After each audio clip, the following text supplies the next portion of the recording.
Indian cinema ലോകം ഉറ്റുനോക്കുന്ന ഏറ്റവും വലിയ പ്രോജക്ടുകളിൽ ഒന്നാണ് നിതേഷ് തിവാരി സംവിധാനം ചെയ്യുന്ന രാമായണ. മഹത്തായ ഈ ചിത്രത്തിൽ രാമനായി രൺബീർ കപൂറും സീതയായി സായി പല്ലവിയും രാവണനായി യാഷും അഭിനയിക്കുന്നു. ഷൂട്ടിംഗ് പുരോഗമിക്കുമ്പോൾ തന്നെ സിനിമയെ ചുറ്റിപ്പറ്റിയുള്ള പ്രതീക്ഷകളും ആവേശവും കുതിച്ചുയരുകയാണ്. നിർമ്മാതാവ് നമിത് മൽഹോത്രയുടെ വെളിപ്പെടുത്തൽ പ്രകാരം ചിത്രത്തിന് സംഗീതം ഒരുക്കുന്നത് ലെജൻഡുകളായ എ.ആർ. റഹ്മാനും ഹാൻസ് സിമ്മറും കൂടി ചേരുന്നായിരിക്കും.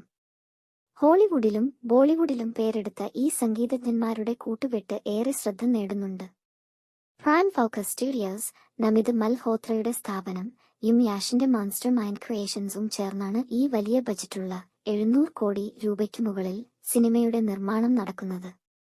രൺബീർ, സായ് പല്ലവി, യാഷ്, സണ്ണി ഡിയോൾ, ലാർ ദത്ത, രാകുൽ പ്രീത് സിംഗ്, കാജൽ അഗർവാൾ തുടങ്ങി ബോളിവുഡും സൗത്ത് ഇന്ത്യയും പ്രതിനിധീകരിക്കുന്ന വലിയൊരു താരനിരയാണ് ചിത്രത്തിൽ അണിനിരക്കുന്നത്. രാമായണ 2 ഭാഗങ്ങളിലായാണ് തിയേറ്ററുകളിൽ എത്തുക.